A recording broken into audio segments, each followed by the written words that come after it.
come on.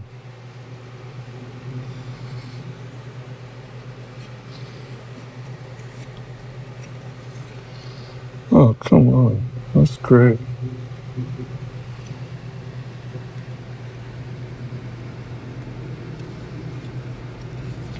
Wow.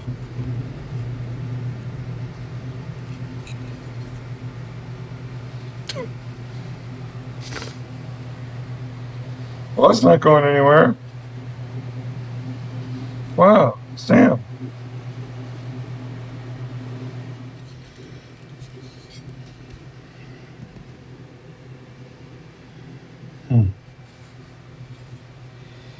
Wow, awesome. So yeah, to glue this, just rough this up a little bit, sandblast this, and 5-minute epoxy that thing in there. It should be Fat City.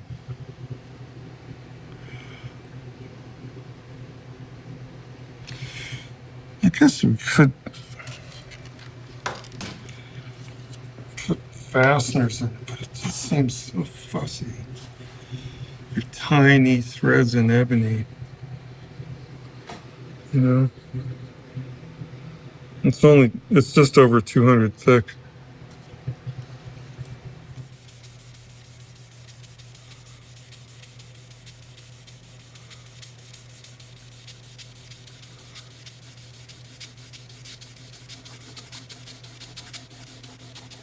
Oh.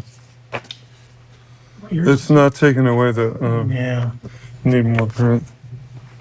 Clearly, though, it gives a nice finish to it. Stuff is awesome. Yeah, you can't do it like this.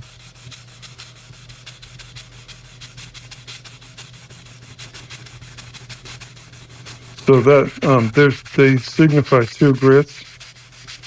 The one I've been using all day is the finest one we have, which is 1200, 1500. Mm-hmm. And it means 1200 dry Ah. and 1500 wet. And this is 800, 1000.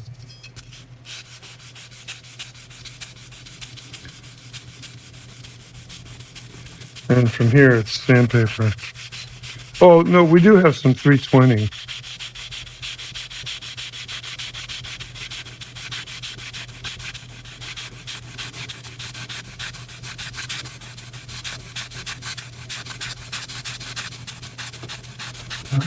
Way better. Uh-huh. Not quite, but just those Should I few sand it things some right more? there. Well, they're all over the place. Here, Yeah. stand here. Should I go to 320? Sure.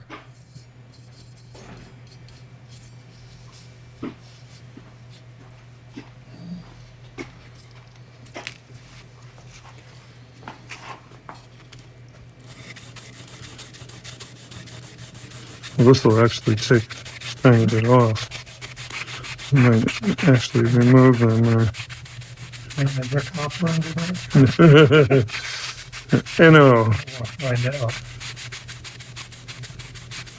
Yeah, I looked at their website. It was really confusing for these things. Mm-hmm. Do you have somebody that you talk to and trust there? Yeah, his name is Fred. Uh-huh. The Philly Loop. Yeah.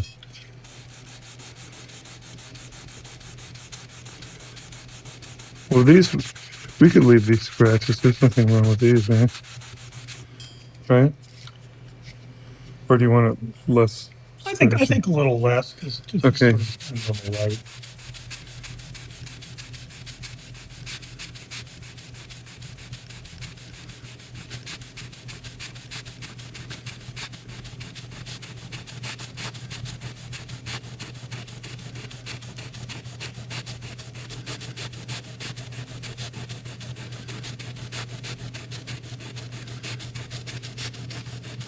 So do they have this stuff made offshore?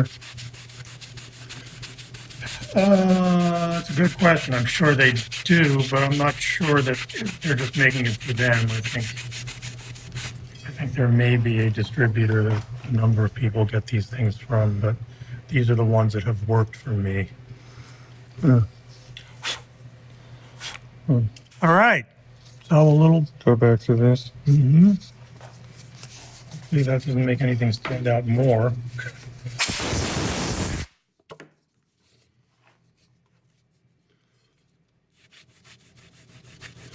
It's amazing when you're doing this how much it reveals about exactly what you did. You know, you do one of these, Yeah. you're never forgiven. You know, that's the end of that. You go straight to hell.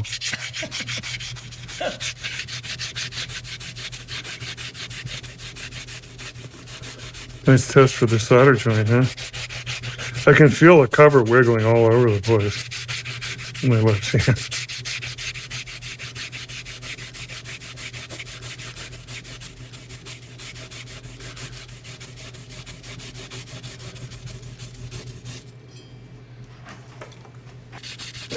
So how do we clean the surface so that it? Put tape on it. Okay. And leave it on there. Let it take it off.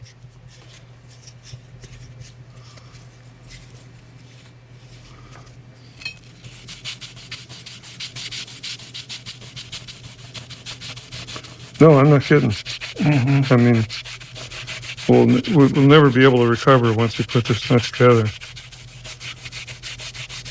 Being flush with a pickguard and all. I'm going to do the same thing with a pickguard. Uh-huh. Give it a final sand and tape it up because Yeah. I can't recover Yeah. because of the way this works.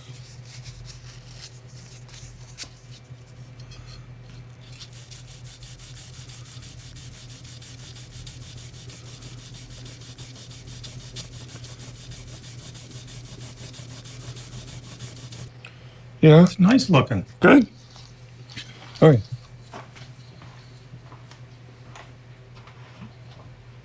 A little spritz of air and then some tape. Okay.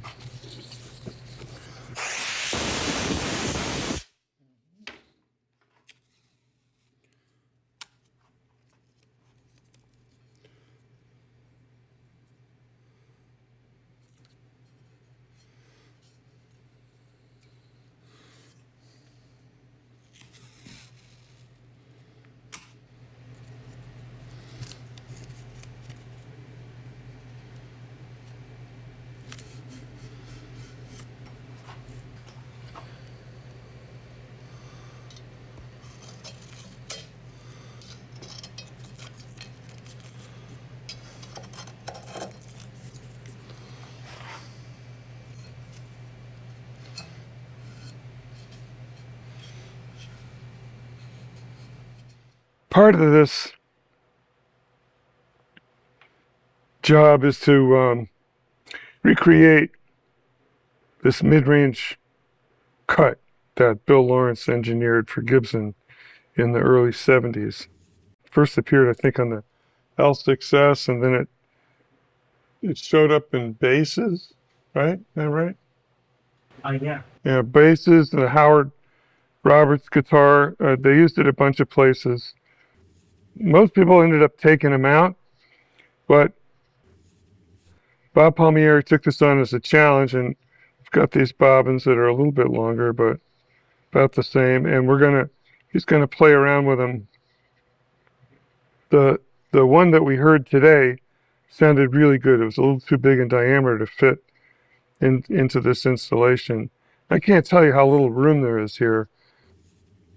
You can see that on this end of the bobbin, Jimmy had to file off the extra to get it to fit on the guitar. And even so, I think this corner made a little mark in the finish on the guitar when somebody pushed down on it a little bit too hard. The guy that owned this guitar was a very gentle, respectful player, and the guitar, shows almost no signs of wear. No, there's no damage. I mean, it was very, very carefully played. And he did play it a lot, but he was super careful with it. Anyway, so what happened is we were able to get these bobbins, but they're too big around to use here. And so, lest anybody thinks this gets any easier, there's a little fixture I had to make. At first, I just turned this shaft, brass piece here, I turned the shaft, it's a little bit bigger than it is now, so that it would slide on this far and then press on the rest of the way. And I was hoping that would hold it firmly enough so I could get a cut on here to reduce these diameters, but it slipped. So then I put a small straight knurl in the middle of this thing, and that worked fine, but I couldn't get the bobbin off.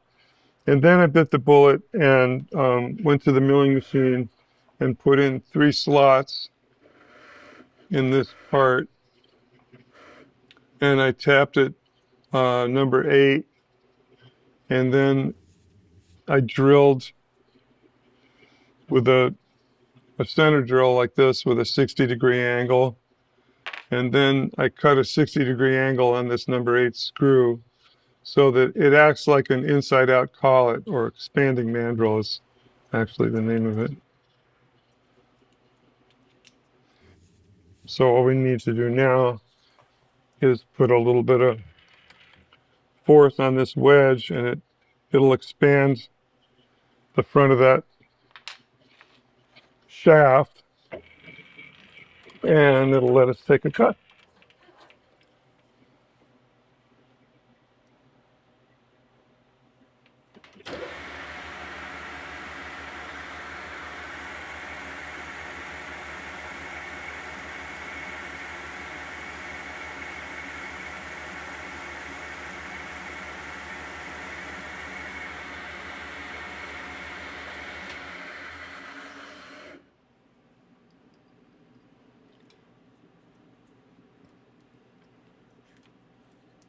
The nice thing about this, of course, is easy on and off, and then change the diameter from the inside.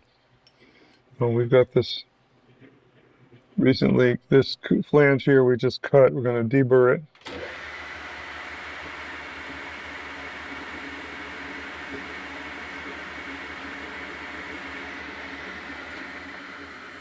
And cut the second flange.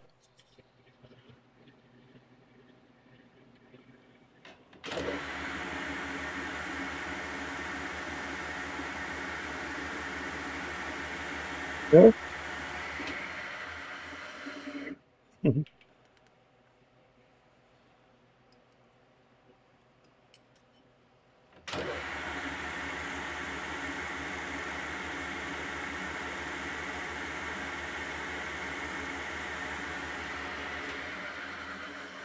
Even when it's working, it's tricky.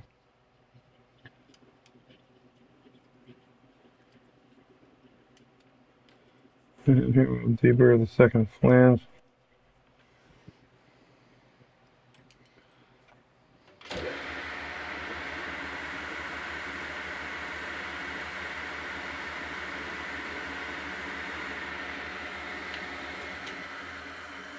And there's a part ready for winding. Right. Before and after.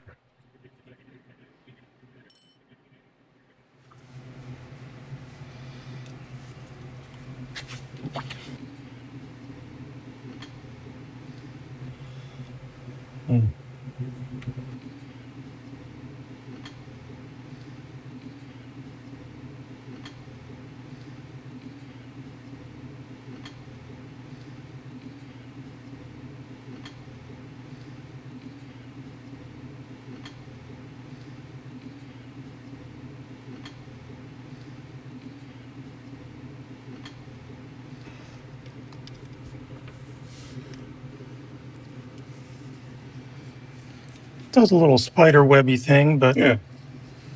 I think that's gonna be good. How do you think we should adhere this? Same kind of thing? A little more hot melt, or That works. yeah.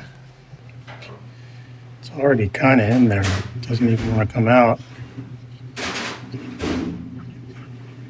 The glue was already warm enough. Yeah. You know?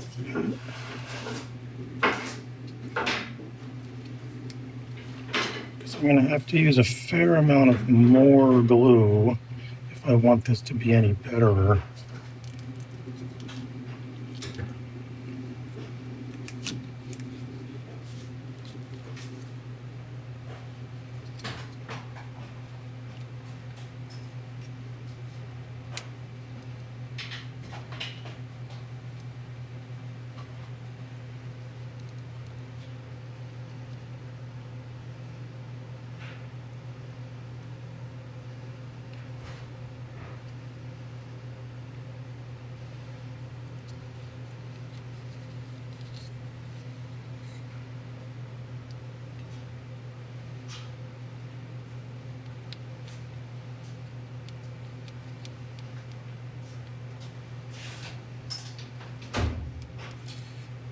This will still be warm enough by the time I get around to stuffing this felt on there, I wonder. We do. It really is so well cut, I have to say. It's like kind of suspiciously perfect. Of course, I haven't put in the copper foil. Mm. Oh yeah, into that. Yes, I do. But I can tell this is going to be stuff. Yep.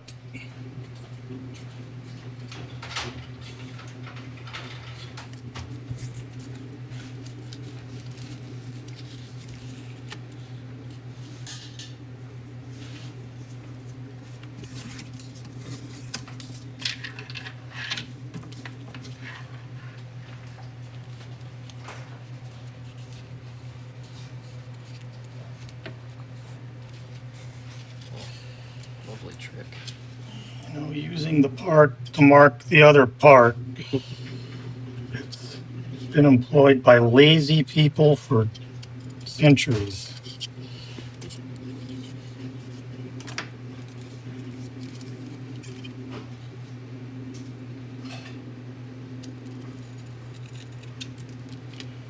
Let's see how this looks. That's probably about right.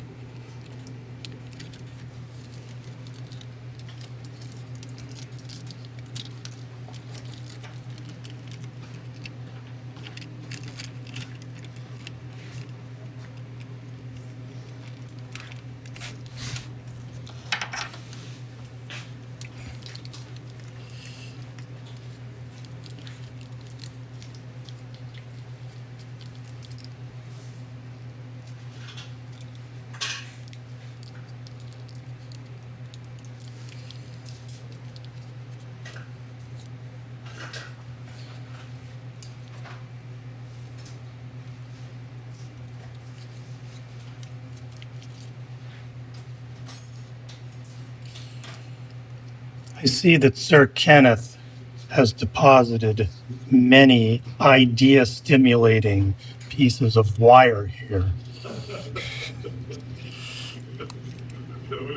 Yes.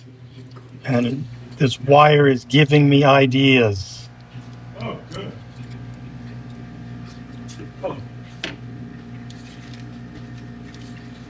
The fact that I should run a case ground.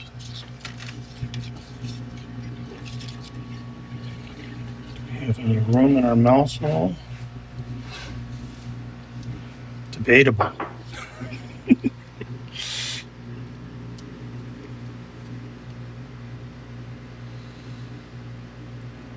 I don't know if I want to try to deepen said mouse hole without, because it threatens terminations. Mm-hmm. So we're going to do something else. But what? again. I have an idea. Does the case ground have to come from the? In the case. Just the copper foil and this thing, I'm just going to lead them to the outside world with more copper. Okay. That's my idea. Oh, look at that. He's teasing me now. And he knows that I've closed the book on this part of the operation.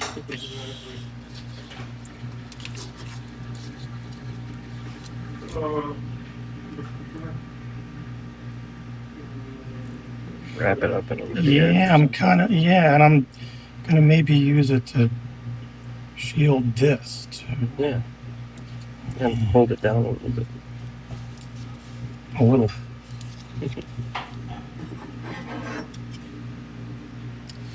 Now, one of the things that I'm trying to beware of is that if I put a solder joint too close to one of these Neos on the back, Too close to what? too close, if I try to make a solder joint too close to one of the Neo mags on the back, they will grab the tip of the soldering iron and suck it to one of them, and that will get them hot enough instantaneously to reduce their magnetism. Oh no. Yeah. So you need some kind of. No, I just have to be aware of that, and he seems like he's doing an instructional thing here, so I wanted to mention that little thing because it's bitten me numerous times where, I'm sitting there trying to solder something and it goes, dink! No! And we can't let that happen. Got it. Got it. I will figure out a solution here. Perhaps with a somewhat precisely shaped tape part.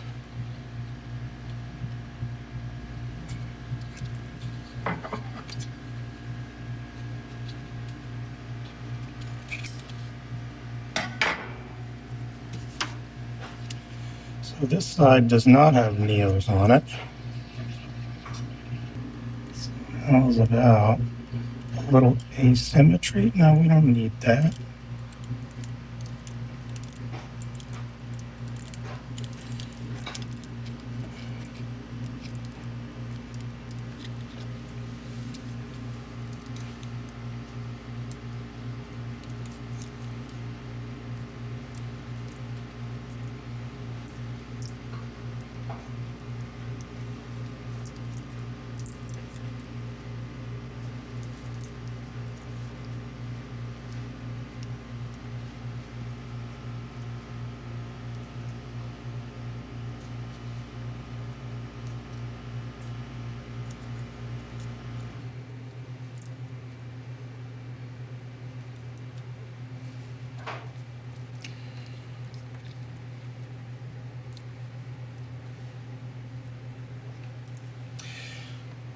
This copper foil, again, I'm trying to be Mr. Instructional guy. We'll see if this is worth a damn. This stuff is sold as having conductive adhesive, and the I hear laughter from the peanut gallery. So it's just a charming idea. Yeah, well, the thing is, it does conduct for a while, Yeah, right. and then it doesn't. So, being fairly scrupulous about solder connections here and there.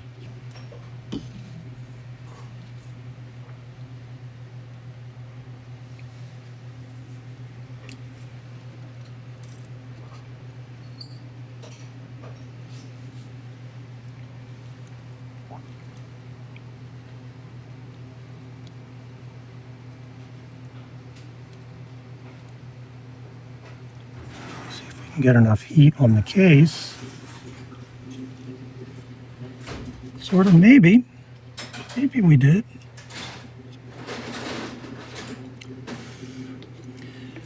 Then I'm going to make sure that I have a solder joint between the two pieces of copper foil, which I do now.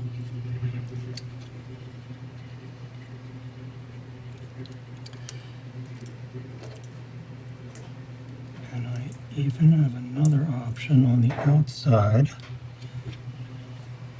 me look at this closely. Yo! Should I ground all these 3 pots like that?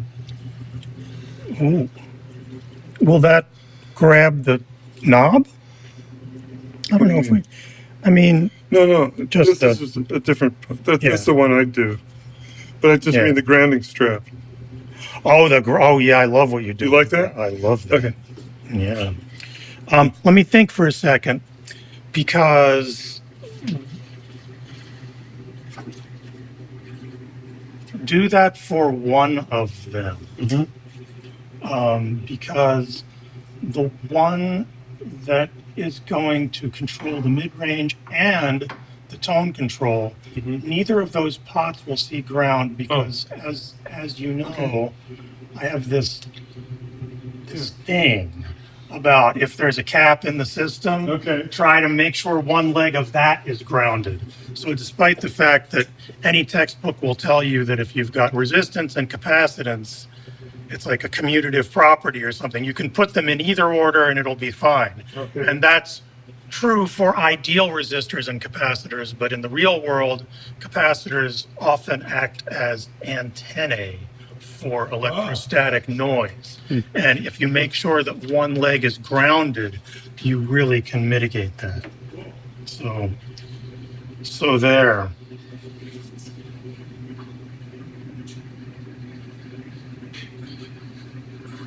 This one more time.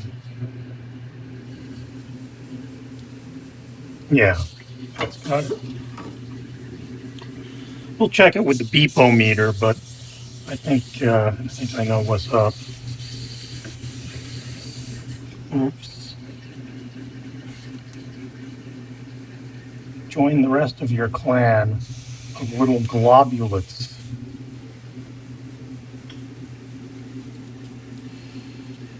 And now,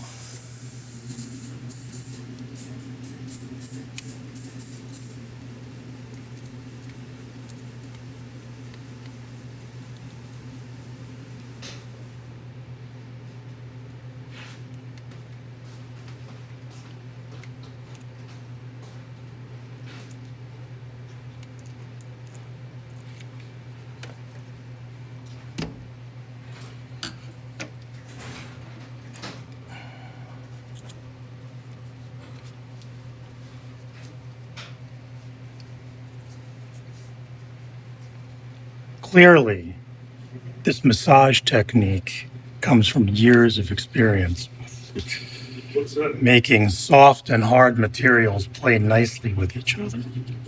Astonishing. Yeah. That's right.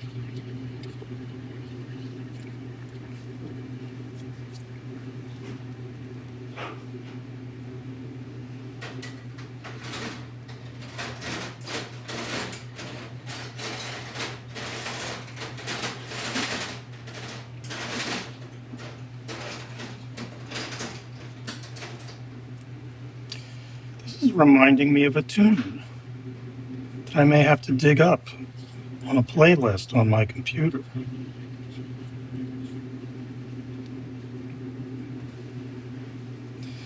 You know, Yeah. I think this is good enough. What do you think? Very good. Mm-hmm. Okay, so yeah, there's this other ground connection that I'm now going to make. And, you know, do a little trimming, but